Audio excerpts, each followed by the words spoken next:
My neighbor started flirting with my husband, cooking his favorite meals, and showing up in our bedroom. When I confronted him, he smiled and said, "She's just being friendly. Stop overreacting." I walked away. That was 3 days ago. This morning, he was crying in my DMs. I have a really strong belief that if my partner wants to sleep around, I'm not going to try and stop him. If I have to keep him from cheating, then he's not the right person for me anyway. I truly think I should be with someone who totally wants to be with me and won't give in when they're tempted. Let's say it falls under my responsibility to try and stop them if I knew they're going to cheat. But what about if I didn't know? I'm married. We have been together for 4 years and married for 6 months. We just moved to a new apartment and little by little we have been renovating it. We're both crafty and we want to create our dream home. We became friends with our neighbors. Also a couple. The woman is very beautiful and bubbly and I got along very well with her. She said she envied us renovating since her husband doesn't really like these things and refuses to give her money to start her own projects. She's a stay-at-home mom. I don't know about her situation with her husband, but the closer we got to them, the more I sensed that he's very careful with money. I get what she means, although I don't think he is financially abusive. Both my husband and I work. My husband works a lot from home. I have noticed that my neighbor is getting more and more friendly with my husband, instead of how it started as a friendship with me. She is very flirty and she seems to have more and more in common with my husband, especially the things I don't really like hiking. But even the smallest things like food or sweets. She has so much in common with him, as she has put it many times. Since she's a stay-at-home mom, she started making my husband his favorite food, and my husband has said on many occasions how nice it is that she cooks. Twice I came home and she's in there with my husband, helping him with the renovations or has just brought him lunch. My husband doesn't seem bothered at all, so it makes me think nothing is happening between them yet. I was telling this to my mom and she got so angry at my indifference. She said that I should ban my neighbor from being around my husband and tell him not to talk to her again. I told her that I wanted a husband who doesn't want to cheat. There are 4 billion women out there and I can't stop him from seeing all of them. He's the only one who can decide if his marriage is worth it. My mom called me deranged and she is very upset with me. I don't know what to do. I have made my opinion clear to my husband that I didn't appreciate our neighbor hanging around with him, and I even started to cook more at home. Other than that, I don't plan on having a contest with women to win my husband. I always believe if they can take him, they can keep him. My heart is full of love for him, and I can't even imagine myself cheating on him even if I was in a room full of handsome men. I just want the same in return. He hasn't done anything yet, but he has texted with her a few times. Nothing flirty, but they have texted. I hate it, but I don't know. My mom said I'm enabling this just to see if he cheats and then discard him,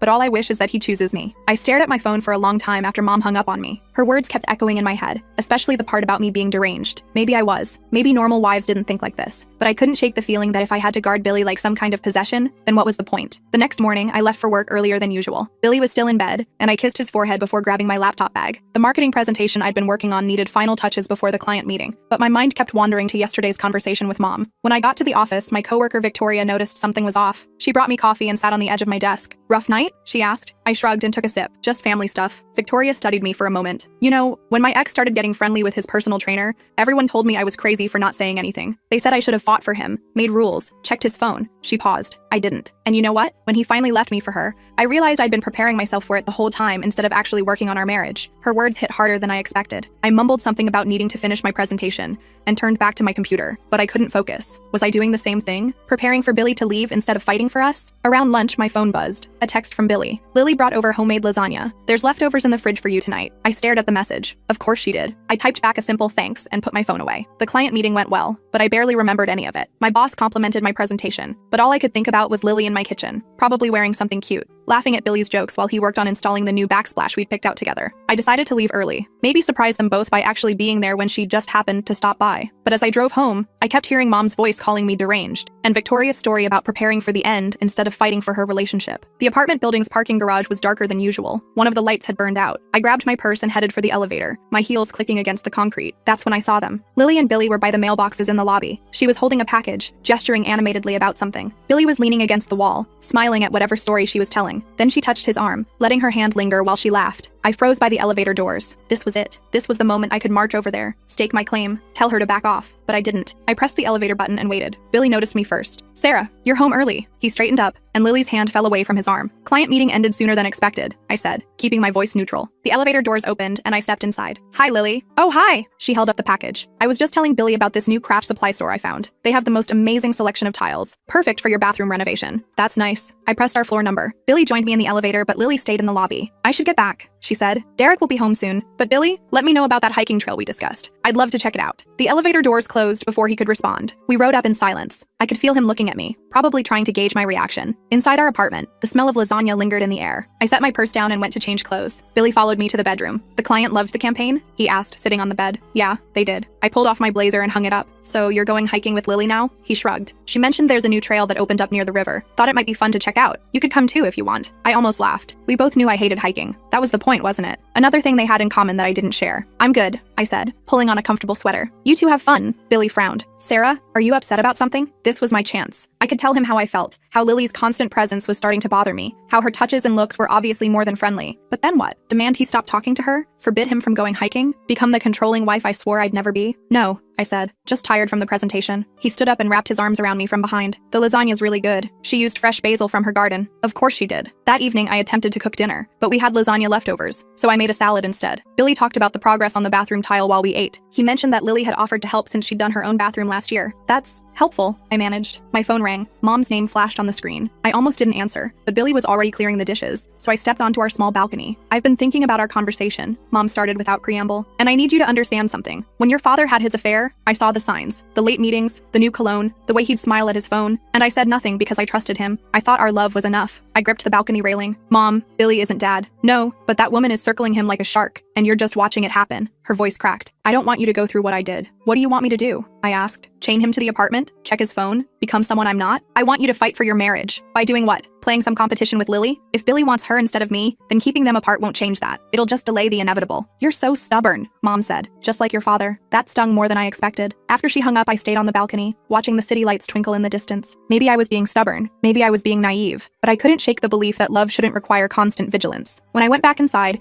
Billy was sketching renovation plans at the dining table. He looked up and smiled. "Want to help me figure out the kitchen layout?" I sat beside him, and we spent the next hour debating cabinet placement and countertop materials. It felt normal, like us. No mention of Lily or hiking or lasagna, just us, planning our future. The next few days passed in a blur of work and renovation decisions. I threw myself into a new campaign at the office, staying late to avoid thinking about what might be happening at home. Billy texted updates about the bathroom progress, always mentioning when Lily stopped by to help or bring food. Thursday afternoon, I had a dentist appointment and decided to work from home for the rest of the day. When I got to our apartment, I heard voices inside. Billy and Lily were in the bathroom and she was laughing at something. I set my laptop on the kitchen counter and started making coffee. Their voices carried through the apartment. "You're so much better at this than Derek," Lily was saying. "He won't even hang a picture frame." "It's not that hard once you know what you're doing," Billy replied. "Sarah's actually better at the detail work than I am." "She's lucky to have you," Lily said, her voice softer now. "Some men wouldn't put this much effort into making their wife happy." I poured my coffee and walked toward the bathroom. They were both kneeling by the bathtub, examining the new faucet installation. Lily was closer to Billy than necessary, her shoulder pressed against his as she pointed at something. "How was the dentist?" Billy asked when he saw me. "Fine, no cavities." I leaned against the doorframe. "The bathroom's looking good." Lily stood up quickly, smoothing down her sundress. "I should go. I promised to pick up groceries before Derek gets home." She squeezed past me in the doorway, her perfume lingering. "See you tomorrow, Billy." "For the hiking trip, remember?" After she left, I sat on our bed and opened my laptop. Billy continued working in the bathroom, humming some song I didn't recognize. Maybe Lily had introduced him to new music too. My phone buzzed. A text from Patricia, my mom. "I'm sorry for what I said. I just worry about you. Can we have lunch this weekend?" I texted back that I'd think about it. Then I tried to focus on work, but the sound of Billy working in the bathroom kept distracting me. Every few minutes, his phone would ping with a text. He didn't check them right away, but I wondered if they were from her. That night, Billy showed me pictures from his phone of the bathroom progress. As he scrolled through, I caught a glimpse of his text messages. Lily's name appeared several times. He didn't try to hide it, just kept scrolling to find the right photos. "What do you think about subway tile for the shower?" he asked. I made appropriate responses, but my mind was elsewhere. Was this what trust looked like? Watching your husband text another woman and saying nothing? Or was Mom right? Was I just too scared to admit that my philosophy about relationships was just a way to avoid conflict? Friday morning arrived gray and drizzly. Perfect hiking weather, I thought sarcastically as I watched Billy pack his backpack. He'd bought new hiking boots last week, breaking them in around the apartment. "Sure you don't want to come?" he asked again. "I have that presentation to finish," I lied. "Besides, you know hiking's not my thing." He kissed me goodbye, and I watched from the window as he met Lily by her car. She was wearing athletic leggings and a fitted jacket, her hair in a perfect ponytail. They drove off together, and I stood there for a long time, staring at the empty parking space. I tried to work, but couldn't concentrate. Instead, I found myself cleaning the apartment, organizing things that didn't need organizing. In our bedroom closet, I found one of Lily's hair ties on the floor. The purple elastic band seemed to mock me. She'd been in our bedroom. When? Why? Billy hadn't mentioned it. I picked up the hair tie and stared at it. Such a small thing. Probably fell out when she was helping move furniture or looking at paint samples. Nothing sinister, nothing worth getting upset about. But I kept it anyway, placing it on my dresser where I'd see it. The rain stopped by noon, and weak sunlight filtered through the clouds. I made myself a sandwich and sat on the balcony, watching the city dry off. Somewhere out there, my husband was hiking with another woman. A woman who cooked his favorite foods, shared his interests, and somehow always needed his help with something. My phone rang. Victoria from work. Hey, just wanted to check if you're coming to happy hour tonight, she asked. I'd forgotten about the team happy hour. I don't think so. Billy is out, and I want to be home when he gets back. Everything okay? Victoria's voice carried concern. Yeah, just marriage stuff. The neighbor situation? I'd mentioned it briefly to her earlier in the week. Yeah, Victoria sighed. You know, I've been thinking about what I told you the other day, about my ex. I don't want you to think I regret not fighting. I just regret not communicating. There's a difference between controlling someone and expressing your needs. After we hung up, I thought about her words. Was that what I was doing? Confusing control with communication? I'd told Billy I didn't appreciate Lily hanging around, but had I really explained how it made me feel? The afternoon dragged on. I finished my presentation, did laundry, and even started organizing the kitchen cabinets. Anything to keep busy. Around 4 o'clock, I heard footsteps in the hallway. Billy's laugh echoed through the door, followed by Lily's voice. I opened the door before they could knock. Billy was muddy and grinning, his new boots caked with dirt. Lily looked perfectly put together despite the 5-hour hike, just an attractive flush to her cheeks. How was it? I asked. Amazing, Billy said, pulling off his boots in the hallway. The trail follows the river for miles. You can see the whole city from the overlook. I took so many pictures, Lily added, pulling out her phone. Oh, Billy, I got that one of you by the waterfall. She showed him the phone, standing close enough that their arms touched. I watched them, noting how comfortable they seemed together, how easily they'd fallen into shared experiences I wasn't part of. I should shower, Billy said, finally noticing my silence. Thanks for driving, Lily. Anytime. It's so nice to have a hiking buddy. Derek thinks walking to the car is enough exercise. She laughed and headed toward her apartment. See you guys later. Inside, Billy went straight to the bathroom, leaving muddy footprints on our newly cleaned floors. I got the mop and cleaned them up, each swipe feeling like some kind of metaphor I didn't want to examine too closely. While he showered, I sat on our bed, staring at Lily's hair tie on my dresser. Was this the moment? Should I confront him about it? Demand to know when she'd been in our bedroom? But then I heard him singing in the shower, the same unknown song from yesterday, and I realized I was tired. Tired of watching, tired of wondering, tired of pretending I was okay with all of this. When he came out, towel around his waist, I was still sitting there. You okay? He asked, noticing my expression. I picked up the hair tie. I found this in our closet. He glanced at it. Oh yeah, Lily helped me move the dresser last week when you were at work. We were trying to see if it would fit better on the other wall. So simple, so innocent. So why did it feel like a betrayal? You didn't mention she was in our bedroom, I said quietly. Billy paused and pulling on his shirt. I didn't think it was a big deal. We were just moving furniture. Right. I stood up and walked past him. I'm going to start dinner. He caught my arm gently. Sarah, talk to me. What's really bothering you? I looked at him. This man I'd loved for 4 years, married 6 months ago. He genuinely looked confused, like he couldn't understand why I might be upset about another woman in our bedroom, another woman who touched him freely, another woman who shared his interests and cooked his favorite foods. Nothing, I said.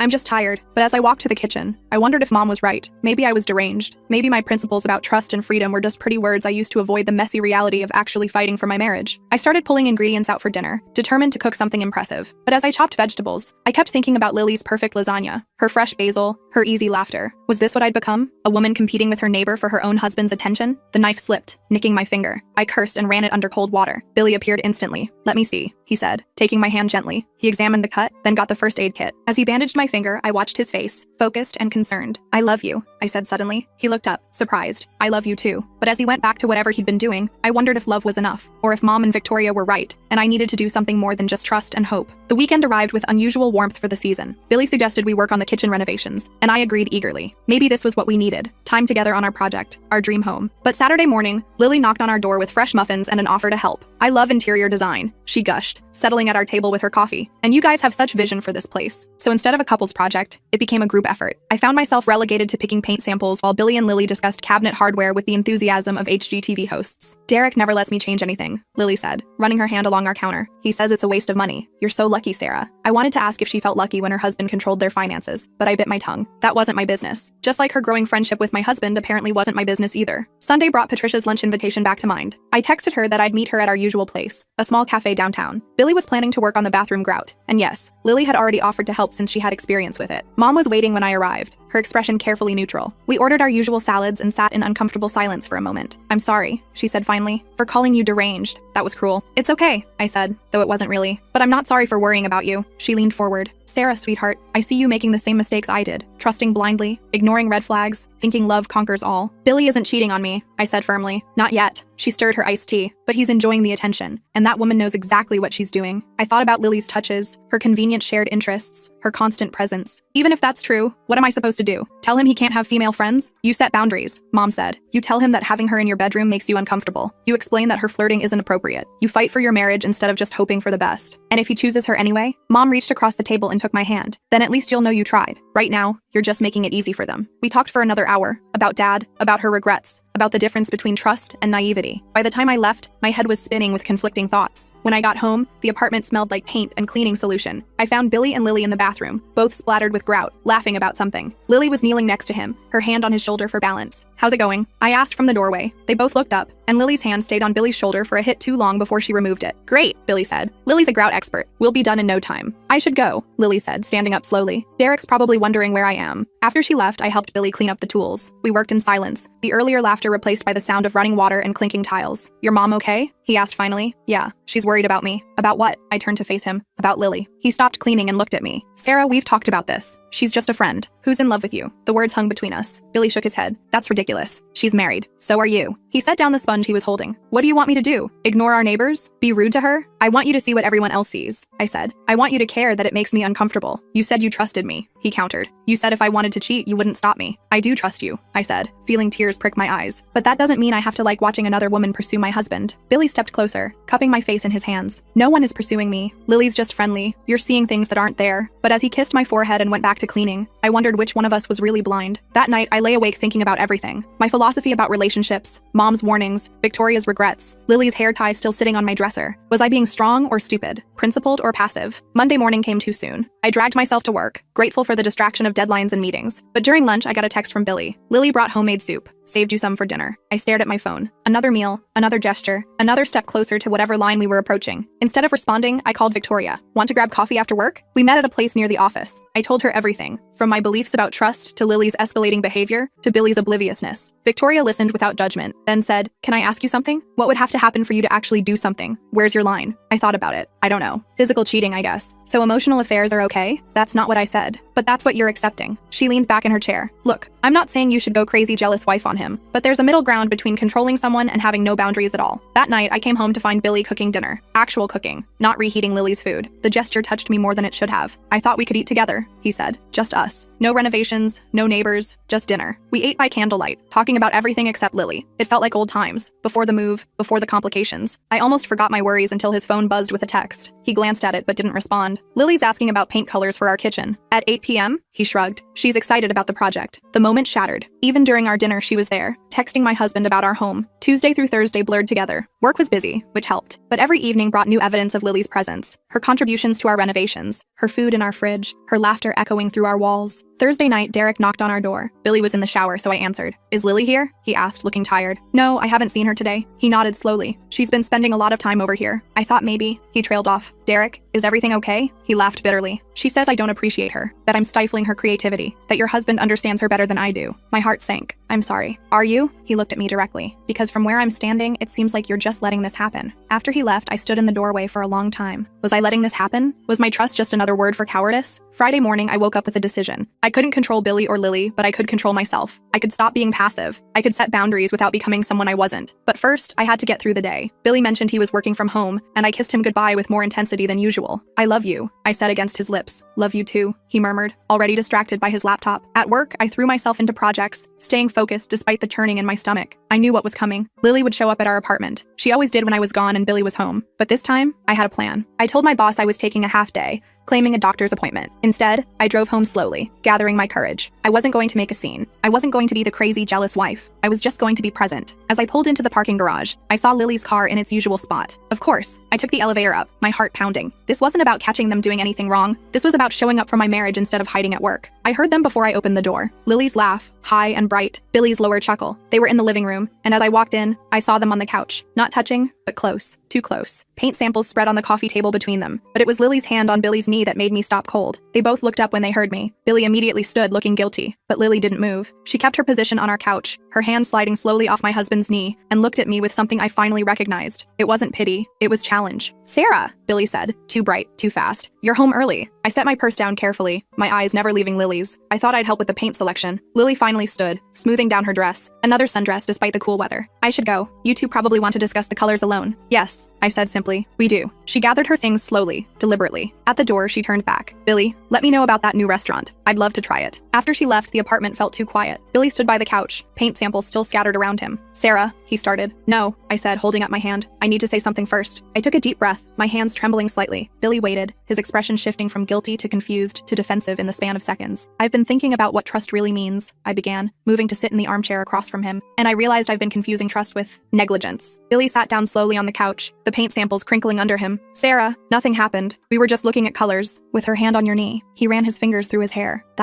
She was just being friendly. The word hung between us like a challenge. Friendly. That's what he'd been calling all of this. The cooking, the texting, the touching, just friendly. Do you remember when we first started dating? I asked. You told me about your ex, how she was jealous all the time, how she'd check your phone and interrogate you about female coworkers. Billy nodded slowly. Yeah, it was exhausting. And I promised I'd never be like that I trusted you completely. I leaned forward. But somewhere along the way, I think we both mistook my trust for permission. Permission for what? His voice had an edge now. I haven't done anything wrong. You let another woman cook for you multiple times a week. You text with her constantly. You go on 5-hour hikes alone with her. You let her in our bedroom. I ticked each point off on my fingers. And just now, you let her put her hand on your knee while sitting on our couch, looking at paint for our home. Billy stood up, pacing to the window. You're making it sound worse than it is. She's lonely. Derek doesn't pay attention to her. That's not your problem to solve. I'm not trying to solve anything. I'm just being a good neighbor. I watched him at the window, his shoulders tense. This man I'd loved for 4 years, who I'd promised to trust completely. When did being a good neighbor start requiring private hikes and intimate touches? He spun around. Intimate? Sarah, come on. You're reading too much into this. Am I? Because Derek came by last night looking for her. He said she tells him you understand her better than he does. The color drained from Billy's face. He said that? He also asked if I was just letting this happen. I stood up, suddenly exhausted. And you know what? He's right. I have been letting it happen. Not because I trust you, but because I was too scared to admit that my whole philosophy about relationships might be wrong. Billy moved toward me, but I held up my hand. I need to finish. I still believe I shouldn't have to guard you from other women. I still believe that if you want to cheat, I can't stop you. But I also believe I deserve a husband who cares when something makes me uncomfortable, who sees when another woman is pursuing him, who protects our marriage even when I'm not there to watch. I do protect our marriage, he insisted. I love you. I've never even thought about cheating. Then why didn't you tell her to take her hand off your knee? The question landed like a slap. Billy opened his mouth, then closed it. We stood there in our living room, paint samples scattered between us like evidence of a crime. Finally, he said, I didn't think it meant anything. To who? To you? To her? To me? I picked up my purse. I'm going to stay with Mom tonight. Not because I'm leaving you, but because I need to think. And you need to decide if you really don't see what's happening, or if you just don't want to see it. Billy grabbed my arm gently. Sarah, please, don't go. We can talk about this. I looked at his hand on my arm, then up at his face. We've been talking, but you haven't been listening. I left him standing there among the paint samples. As I waited for the elevator, I heard his footsteps in the hallway, but he didn't follow. Maybe he knew I needed space, or maybe he was already texting Lily about what happened. The drive to Mom's house felt both too long and too short. I called her from the car and she answered on the first ring. I'm coming over, I said without preamble. I'll put the kettle on, she replied, and I loved her for not asking questions. Mom lived in the same house where I grew up, a 2-story colonial in the suburbs. The porch light was on when I arrived, and she met me at the door with a hug that nearly broke me. Oh, sweetheart, she murmured into my hair. We sat at her kitchen table with tea, the same table where I'd done homework and eaten countless meals. I told her everything about finding them on the couch, about our conversation, about leaving. Mom listened without interrupting, occasionally reaching over to squeeze my hand. When I finished, she was quiet for a moment. I'm proud of you, she said finally. I looked up, surprised. For what? For being an idiot who let this go on too long? For standing up for yourself without losing who you are? She refilled my tea. You didn't scream or make demands. You just told him the truth. But what if he doesn't get it? What if he thinks I'm overreacting? Mom sighed. Then you'll have learned something important about your husband. My phone buzzed. A text from Billy. Please come home. We need to talk. I'm sorry. I showed it to Mom, who read it and handed the phone back. What do you want to do? I don't know. I stared at the message. Part of me wants to go back and pretend this afternoon never happened, but I can't keep pretending Lily isn't a problem. No, Mom agreed. You can't. We talked until late, Mom sharing more stories about Dad's affair that she'd kept from me before. How it started small, with a coworker who just needed help with projects. How Mom had ignored her instincts, not wanting to be the jealous wife. How by the time she finally said something, it was too late. I'm not saying Billy is having an affair, she clarified, but I am saying that boundaries exist for a reason, and it's not controlling to expect your spouse to maintain them. I slept in my childhood bedroom, surrounded by posters and photos from high school. My phone buzzed throughout the night with texts from Billy, but I didn't read them. I needed one night to think without his voice in my head. Saturday morning arrived gray and humid. I woke to the smell of coffee and bacon. Mom was in the kitchen, making breakfast like it was any other Saturday. Did you sleep? She asked. A little. I sat at the table and checked my phone. 12 texts from Billy,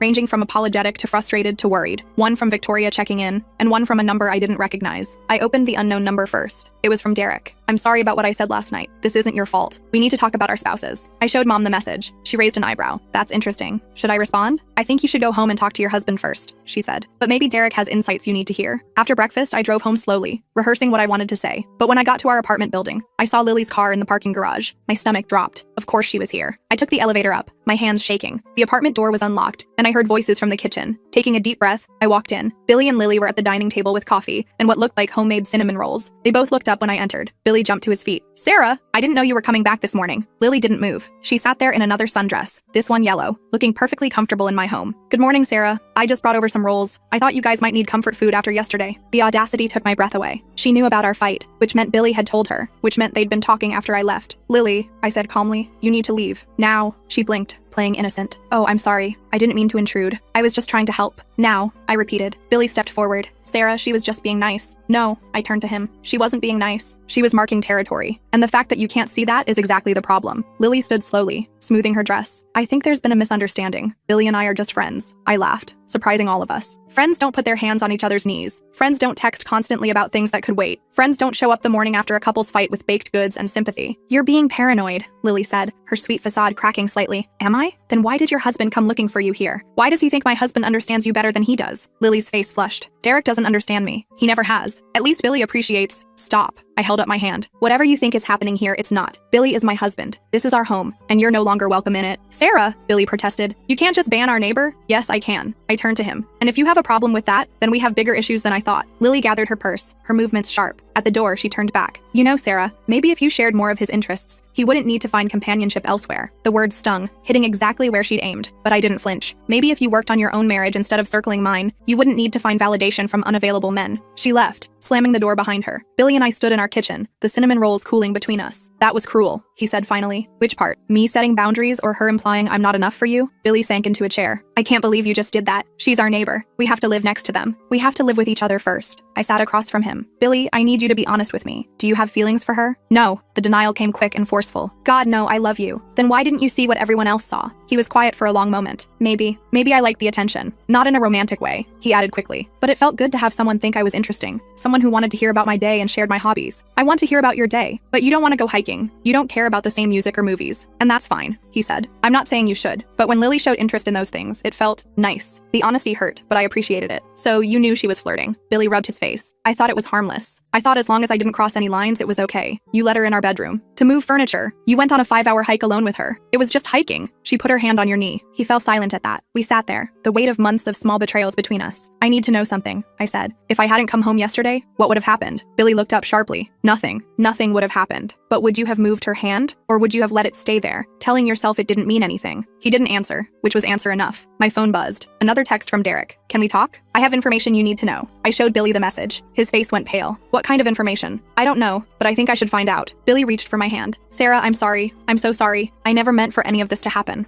I didn't think. That's the problem, I said gently. You didn't think about how it would make me feel. You didn't think about what Lily really wanted. You didn't think about our marriage. I want to fix this, he said desperately. Tell me how to fix this. I squeezed his hand, then let go. First, you need to understand why it needs fixing. I texted Derek back, agreeing to meet him at a coffee shop downtown. Billy wanted to come, but I told him no. This was something I needed to do alone. The coffee shop was mostly empty on a Saturday afternoon. Derek was already there, looking haggard. He stood when he saw me, attempting a smile. Thanks for coming, he said as we sat down. You said you had information? Derek pulled out his phone. Lily doesn't know I have these. He showed me a series of text messages. My stomach turned as I read them. They were between Lily and someone named Rachel. In them, Lily detailed her growing obsession with Billy, how she'd researched his interests online, how she'd timed her visits for when I was at work, how she'd practiced recipes she knew he loved, how she was sure he was starting to fall for her. She called it a project, Derek said bitterly, like seducing your husband was some kind of home improvement task. I scrolled through more messages, my hands shaking. In one, Lily described the hiking trip, how she'd worn her most flattering athletic wear, how she'd made sure to touch him whenever possible, how he'd seemed receptive. I'm filing for divorce, Derek continued. This isn't the first time. Last year it was her personal trainer. Before that, a dad from our daughter's preschool. But this time, he gestured at the phone. This time she documented it all. Derek, I'm so sorry. He laughed humorlessly. Are you? Because from what I can see, your husband was enjoying every minute of attention from my wife. The accusation stung because it held truth. He was, but he didn't understand what was really happening. Didn't understand, or didn't want to understand. It was the same question I'd been asking myself. I handed back his phone. What are you going to do? Like I said, divorce. I'm done being married to someone who needs constant validation from other men. He paused. What about you? I don't know, I admitted. Billy isn't like Lily. He didn't pursue her. He just didn't stop her. Is that better or worse? I thought about it. Different, but still painful. Derek nodded. For what it's worth, I don't think he would have actually cheated. Lily complained about that in some messages, said he always pulled back when things got too intimate. It should have made me feel better, but it didn't. Billy had let another woman pursue him for months, enjoying the attention while I trusted him completely. He'd pulled back from physical cheating. But what about emotional boundaries? When I got home, Billy was cleaning obsessively. The apartment smelled like lemon cleaner and anxiety. He looked up when I entered, hope and fear battling on his face. How did it go? I told him about the messages, watching his expression shift from disbelief to horror to shame. When I finished, he sank onto the couch. I'm an idiot, he said quietly. You're not an idiot. You're just careless with my feelings, with our marriage. What can I do?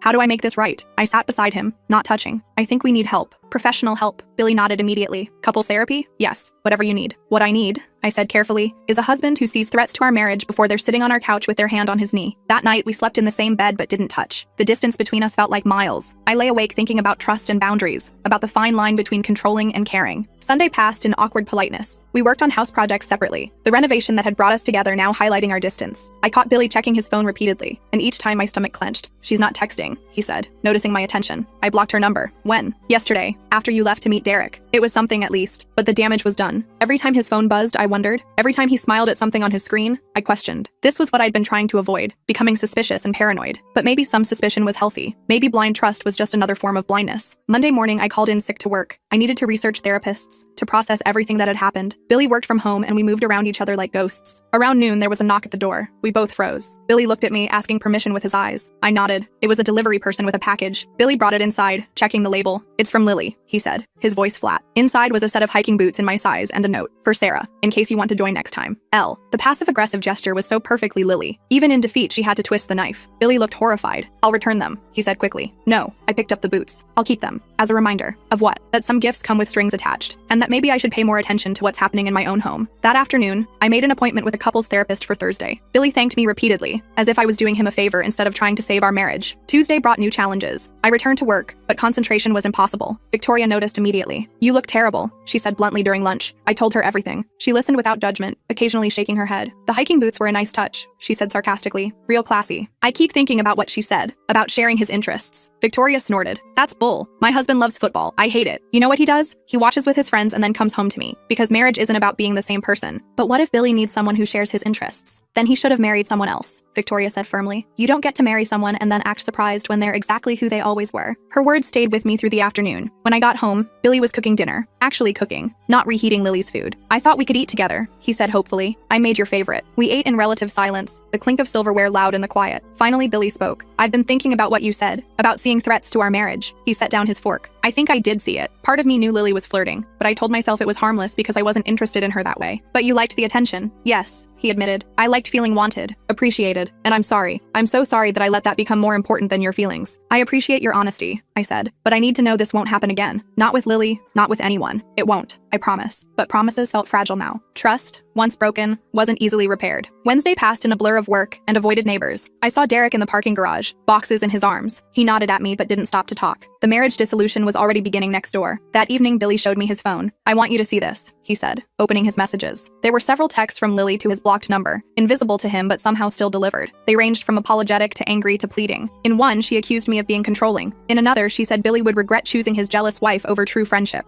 How did you see these if she's blocked? I asked. I unblocked her to check, then blocked her again, he admitted. I wanted to know if she was still trying to contact me. And 17 messages since Saturday. He deleted them all as I watched. I won't check again. Thursday arrived with rain and our first therapy appointment. Dr. Martinez was a soft-spoken woman in her 50s who listened to our story without visible judgment. Let me understand, she said after we'd explained everything. Sarah, you believe trust means not having to monitor or control your partner. Billy, you believed accepting attention from another woman was harmless as long as you didn't reciprocate romantically. We both nodded. You're both right, she said, surprising us. And you're both wrong. She explained that trust didn't mean absence of boundaries, and boundaries didn't mean control. She talked about emotional affairs, about the slippery slope of intimate friendships, about the difference between trust and willful blindness. Sarah, your philosophy isn't wrong, but it's incomplete, she said. Trust doesn't mean ignoring your instincts or accepting behavior that hurts you. And Billy, she continued, enjoying attention from someone who's attracted to you is human, but indulging it when you're married is a choice that prioritizes your ego over your partner's security. We left with homework, communication exercises, boundary discussions, trust-building activities. It felt like starting over, but maybe that's what we needed. Friday morning, I woke to find Billy already up, making coffee. He handed me a mug, prepared exactly how I liked it. I've been thinking, he said, about the hiking thing. I know you hate it and I'm not asking you to come, but maybe we could find something new to do together, something neither of us has done before. It was a small gesture, but it meant something. Like what?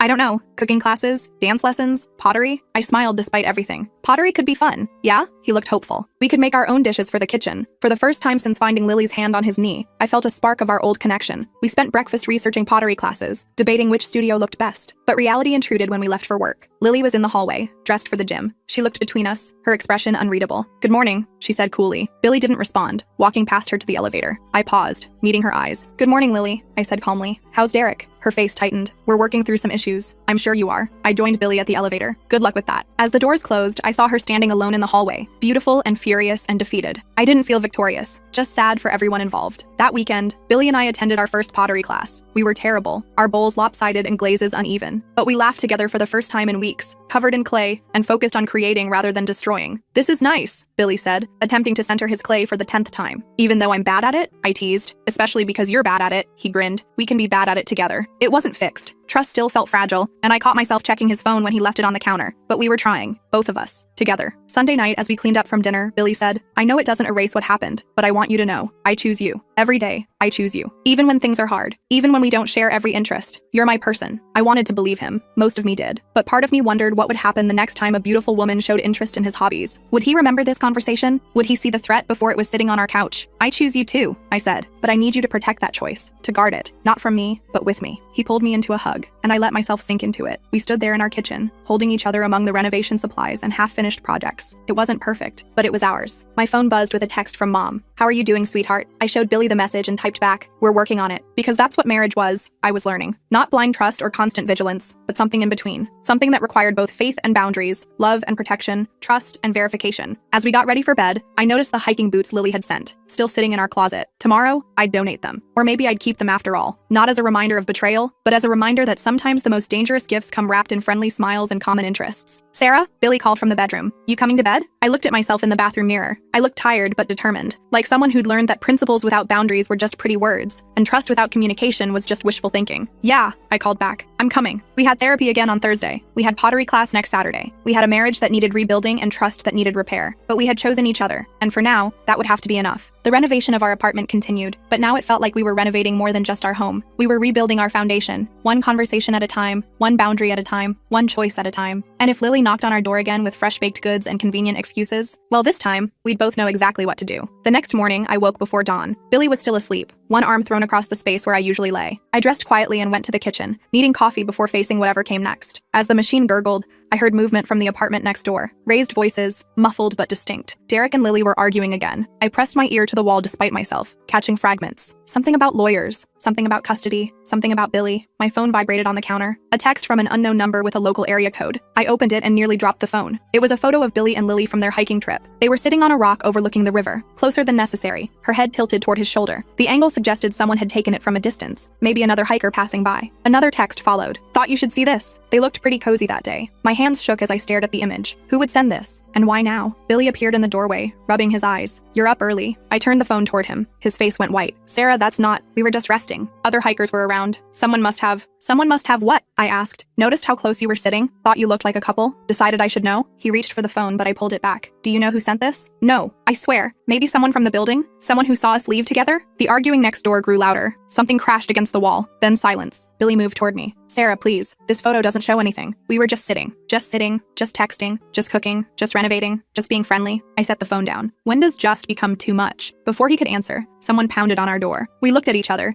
then Billy went to answer it. Derek stood there, disheveled and holding a manila folder. "I need to talk to both of you. Now." We let him in. He looked around our apartment, taking in the renovation supplies, the pottery we'd made last weekend sitting on the counter. His laugh was bitter. "Nice place. Lily always said you two had the perfect marriage, the perfect home." He tossed the folder on our dining table. Turns out she wanted it for herself. Billy and I exchanged glances. I opened the folder and gasped. Inside were printed emails, screenshots, photos, dozens of them. "She hired someone," Derek said. "A private investigator, to follow you two around, document your time together, build a case." "A case for what?" Billy asked, though I think we both knew. "For when she divorced me and came after you." Derek sank into a chair. "She's done this before, 3 times. She picks a couple, befriends them, focuses on the husband, creates problems in their marriage while positioning herself as the solution." I flipped through the pages. Photos of Billy and Lily at the craft store, at the hiking trail, in our lobby, timestamps showing how long she spent in our apartment, transcripts of text conversations I'd never seen. "Why are you showing us this?" I asked. "Because my lawyer says I need witnesses, and because..." He looked at Billy. "You're not the first guy she's done this to, but you're the first one who didn't sleep with her." Billy's face flushed. "I would never..." "I know," Derek interrupted. "That's why she got desperate. The hand on the knee, the constant visits. She usually doesn't have to work that hard." I found myself laughing, which seemed to surprise everyone, including me. So I was right. If they can take him, they can keep him. Except she couldn't take him. "Sarah," Billy started. "No, this is perfect." I held up a photo of them at the craft store. "She documented her own crazy. Hired someone to prove she was stalking my husband." Derek nodded. "My lawyer's having a field day. Between this and the texts she sent her friend about Project Billy, I'll get full custody of our daughter. Our daughter. I'd forgotten Lily had a child, a little girl who sometimes played in the hallway, who would grow up with a mother who treated marriages like conquests. "I'm sorry," I said to Derek, "for all of this." He shrugged. "I'm moving out today. My brother has a place across town. Lily can have the apartment until the divorce is final." He stood to leave, then paused. "For what it's worth, I think you two will make it. She threw everything at your marriage and it held." After he left, Billy and I stood in our kitchen, the folder of evidence between us. Proof of Lily's obsession. Proof of Billy's obliviousness. Proof that I'd been right to trust him, even when it hurt. "Say something," Billy whispered. I picked up the photo from the hiking trail. "Who do you think sent this? Does it matter? Maybe." I studied the angle, the timestamp. What if Lily sent it? One last attempt to break us? Billy took the photo, then dropped it in the trash. Then she failed. We spent the morning going through the folder together. Each photo, each transcript, each piece of evidence told the story of a woman systematically trying to destroy our marriage, and of a man who, despite enjoying the attention, never crossed the final line. "This one's from 2 months ago," I said, holding up a photo of Lily bringing Billy lunch. "I was at that huge client presentation. I remember. She brought soup and stayed for 2 hours talking about hiking gear. 2 hours and 14 minutes, I corrected, reading the investigator's notes. "She touched your arm 17 times, Billy groaned. "How did I not see this?" "Because you didn't want to," I said gently. "And because normal people don't hire investigators to stalk their neighbors." My phone rang. "Mom." "Hi, sweetheart. Just checking in. How was therapy?" "Enlightening," I said. "Mom, you're not going to believe what happened this morning." I put her on speaker and told her everything. She gasped at appropriate moments, swore when I described the photos, and fell silent when I explained about Lily's pattern. "So you were right," she said finally. "You didn't have to guard Billy from her. He guarded himself, I guess." I looked at Billy, who was making fresh coffee, but I think I was also wrong about some things. How so? I thought trust meant never having to worry, never having to set boundaries, never having to fight for my marriage. I accepted the mug Billy offered, but maybe trust means knowing when to do all those things. Mom was quiet for a moment. "That's very wise, sweetheart. I'm proud of you." After we hung up, Billy and I returned to the folder. Near the bottom, I found something that made my blood run cold. Photos of our apartment, taken from inside, our bedroom, our bathroom, our kitchen, all when we weren't home. "She had keys," I breathed. "How did she?" "The day she helped me move furniture," Billy said, his face pale. "I left her alone while I went to get tools from the storage unit. She must have." I thought about all the times things seemed slightly off. A coffee mug not where I left it. The shower curtain pulled differently. That feeling of being watched. "We're changing the locks today," I said. "Already texted the landlord. He's sending someone this afternoon." We worked in silence for a while, sorting through the evidence of Lily's obsession. Then Billy spoke. "I need to tell you something about the hiking trip." My stomach clenched. "What?" "She tried to kiss me at the overlook when we were taking photos. He wouldn't meet my eyes." I pulled back, made a joke about taking a selfie instead. "But I never told you because you knew it would hurt me, because I knew it would end everything. The friendship, the help with renovations, the easy conversations about shared interests." He finally looked at me, and I wasn't ready to give that up. The honesty stung, but I appreciated it. "What else haven't you told me?" She asked me once if I ever thought about what it would be like, being with someone who understood all my hobbies, who wanted to do everything I did. "What did you say?" I said I already knew what that was like. I dated someone exactly like me in college. We broke up after 6 months because we bored each other to death. He reached for my hand. "I don't want someone exactly like me. I want you. Even if you hate hiking and think my music is noise." "Your music is noise," I said, but I squeezed his hand. The locksmith arrived after lunch. While he worked, we packed up everything Lily had given us. The food containers, the craft supplies, the hiking boots. Billy wanted to throw it all away, but I had a better idea. "Let's donate it," I said. "Turn her manipulation into something good." We loaded everything into boxes. As we worked, we found more evidence of her presence. A hair clip under the couch, a lipstick mark on a coffee mug I never used, a grocery list in her handwriting stuck to our fridge. "How did I not see this?" I asked, holding up the list. "She was making herself at home, because you trusted me," Billy said, "and you trusted her. That's not a flaw, Sarah. That's who you are." The locksmith finished and handed us new keys, 4 sets. As he left, we saw Lily in the hallway with boxes. She looked smaller somehow, deflated. Her perfect hair was in a messy bun, her designer dress replaced with sweatpants. She saw us watching and straightened, trying to reclaim some dignity. "I suppose Derek told you everything." "He did,"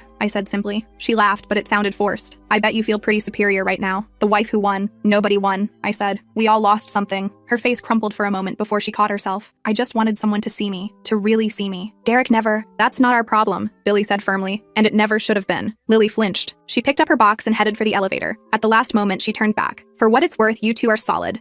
I threw everything I had at your marriage and couldn't even make a dent." She shifted the box in her arms. "I hope you know how rare that is." The elevator doors closed on her words. That evening, Dr. Martinez called to confirm our next appointment. Billy put her on speaker. "I heard there were some developments today," she said carefully. "Derek contacted me about potentially needing documentation for his custody case." "It's been a day," I admitted. "How are you both processing this new information?" Billy and I looked at each other. "We're talking," he said. "Really talking. About everything." "Good. That's very good. I'll see you Thursday." After dinner, we sat on our balcony with the folder between us. The sun was setting, painting the city in shades of gold and pink. From next door, we could hear boxes being moved, drawers being emptied. "I keep thinking about our daughter," I said. Billy looked confused. "We don't have a daughter." "No, but someday we might. And I wonder what we teach her about trust, about boundaries, about marriage." He considered this. I'd want her to know that trust isn't weakness, but also that it needs to be earned and maintained. And that having boundaries doesn't mean you don't trust someone, I added. It means you value what you have enough to protect it. My phone buzzed. Victoria had sent a photo from happy hour. Missing you. Hope things are better. I showed Billy the photo. My coworkers raised glasses to the camera, smiling. Normal people living normal lives without stalkers or private investigators or marriage-destroying neighbors. Do you think we'll ever feel normal again? I asked. Define normal. Not checking every text. Not wondering about every new person we meet. Not analyzing every interaction for hidden motives. Billy pulled me closer. Maybe. Or maybe we'll find a new normal. One where we're more aware but not paranoid. More careful, but not closed off. Movement in the parking lot caught my eye. Derek was loading a truck with boxes. Lily stood by their car, arms crossed, watching. Even from this distance, I could see the defeat in her posture. I actually feel sorry for her, I admitted. I don't, Billy said. She made choices. Calculated, deliberate choices to hurt people. Still, imagine being so empty that you need to steal someone else's life to feel whole. We watched until Derek drove away, Lily standing alone in the growing darkness. Then we went inside and locked our new locks, checking each one twice. The next morning brought more revelations. The anonymous photo sender had struck again, this time sending images to other neighbors. By noon, everyone in the building knew about Lily's investigation, her pattern, her obsession. Mrs. Alcroat from the third floor knocked on our door with cookies and sympathy. I always thought something was off about her, she said. Too friendly, you know? Too interested in everyone's business. The building manager called to inform us that Lily had given notice. She'd be gone by the end of the month. I'm sorry you folks had to deal with this, he said. If you need anything, documentation for a restraining order or whatnot, you let me know. Billy thanked him and hung up. We looked at each other across our kitchen, the same kitchen where Lily had served him countless meals, where she'd touched his knee, where she'd tried to claim pieces of our life. Restraining order? I asked. I don't think we need one. She's leaving. But I wondered if she was really done. If someone who'd done this 3 times before would simply give up and move on, or if we'd spend years looking over our shoulders, wondering when she'd reappear. That afternoon, we attended our second pottery class. The instructor, Jonathan, noticed our distraction. Rough week? He asked as my bowl collapsed for the 3rd time. You could say that, I muttered. But as the class progressed, I found myself relaxing. There was something meditative about the wheel, the clay, the focus required to create rather than destroy. Billy was making a vase, his hands steady and sure. That's beautiful, I told him. He smiled. It's for you, for the kitchen window, where the light comes in. After class, we were covered in clay and laughing. For a moment, I forgot about Lily, about the photos, about the broken trust we were still rebuilding. We were just us again. But reality returned when we got home. There was a note taped to our door. Billy tensed, but I recognized the handwriting. It was from Derek. She's gone. Moved in with her sister in another state. Thought you should know. Thanks for everything. D. It's over, Billy said, relief clear in his voice. But I knew better. The physical threat might be gone, but the impact remained. In the way I now noticed when women looked at Billy too long. In how he made sure to mention every interaction with female colleagues. In our hyper-awareness of boundaries we'd once taken for granted. That night, as we prepared dinner together, Billy's phone buzzed. We both froze. He looked at the screen and laughed. It's my mom. She wants to know if we're free for dinner Sunday. Tell her yes, I said. And tell her we have a story to share. As he typed, I thought about everything that had happened. My philosophy about trust hadn't been wrong exactly, but it had been incomplete. Trust wasn't just about letting go. It was about holding on to the right things. Thursday's therapy session was intense. Dr. Martinez guided us through the revelations about Lily's investigation, her pattern of behavior, the depth of her deception. How does it feel? She asked, knowing that your instincts were correct. Validating, I admitted, but also sad. I wanted to be wrong. I wanted her to just be a lonely woman who needed friends. And Billy, how do you feel about your role in this? He shifted uncomfortably. Stupid, guilty, angry at myself for not seeing it, grateful that Sarah trusted me even when I didn't deserve it. You did deserve it, I said. You never crossed the line. But I walked right up to it and did a little dance, he replied. Dr. Martinez helped us process the trauma of invasion, the violation of having someone document our lives without consent. She gave us exercises for rebuilding safety in our home, for reestablishing boundaries as a couple. This experience can actually strengthen your marriage, she said, if you let it teach you rather than define you. Friday afternoon, I was working from home when the doorbell rang. Through the peephole, I saw a woman I didn't recognize. Young, professional, holding an envelope. I opened the door cautiously. Yes? Sarah? I'm Rachel. I was friends with Lily. She held out the envelope. She asked me to give you this before she left. I told her I wouldn't, but she shrugged. Maybe you should read it. I took the envelope. Do you want to come in? God, no, I've been in your apartment enough through her photos. She turned to leave, then paused. I tried to tell her to stop when she first started talking about Billy, but she was convinced he was her soulmate, that you were just an obstacle. Did you send the anonymous photos? I asked. Rachel nodded. I thought if you saw proof, you'd confront her, make her stop. I didn't know about the private investigator until Derek's lawyer contacted me. After she left, I stared at the envelope. Part of me wanted to throw it away unread, but curiosity won. Inside was a single sheet of paper in Lily's perfect handwriting. Sarah, I won't apologize because you wouldn't believe me anyway, but I want you to know that in all my attempts, yours was the only marriage that survived. That says something about you and Billy. I've been broken for a long time, long before Derek, before the others. I see happy couples and I need to prove they're not really happy. But given the chance, the husband would choose me. Billy never did, even when I made it easy, even when I was everything you weren't. That must be what real love looks like. I hope I find it someday. L. I read it twice, then showed it to Billy when he got home. He read it silently, his jaw tight. Burn it, he he said. No, I folded it carefully. I want to keep it. To remember. Remember what? How close we came to losing everything? How close we came to losing everything and didn't. That weekend, we threw ourselves into renovations with new energy. We painted the kitchen, installed the backsplash, hung the shelves we'd been planning for months. The apartment transformed around us, becoming truly ours in a way it hadn't been before. Sunday dinner with Billy's parents was interesting. We told them an abbreviated version of events, leaving out the worst details. His mother was horrified. That poor woman, she said, and I wasn't sure if she meant me or Lily. She made her choices, Billy's father said firmly, and you two made yours. That's what matters. As we drove home, Billy reached for my hand. My dad's right, you know. We made choices. Every day we chose each other. Even when it was hard, I agreed, especially when it was hard. Monday morning, I returned to work with a new perspective. Victoria noticed immediately. You look different, she said, lighter somehow. Lily's gone, I explained. Moved away. It's really over. And you and Billy? We're good. Better, actually. Therapy is helping. She smiled. I'm glad. You deserve happiness, Sarah, both of you. That evening, we met our new neighbors, an elderly couple who downsized from a house in the suburbs. They were friendly but respectful, interested in our renovations but not intrusive. Normal neighbors having normal interactions. This is nice, Billy said after they left. No ulterior motives. No hidden agendas. That we know of, I joked, but it fell flat. We weren't ready to laugh about it yet. As weeks passed, life slowly returned to something resembling normal. We continued therapy, working through trust issues and communication patterns. We finished our renovations, creating the dream home we'd envisioned when we first moved in. We made more pottery, getting marginally better with each class, but traces of Lily lingered. In the way Billy now announced every interaction with women. In how I checked his phone location not from suspicion but from habit. In the folder of evidence we kept in a filing cabinet, just in case. One Thursday, Dr. Martinez asked if we'd considered couples activities beyond pottery. Something that challenges you both equally, she suggested, where neither has advantage. We decided on cooking classes. Neither of us were particularly skilled in the kitchen, and it felt like a way to reclaim that space from memories of Lily's elaborate meals. The first class was a disaster. We burned the sauce, overcooked the pasta, and somehow managed to set off the smoke alarm. But we laughed through it all, creating new memories to overlay the old. We're terrible at this, Billy said, scraping charred garlic from a pan. Together, I corrected. We're terrible at this together.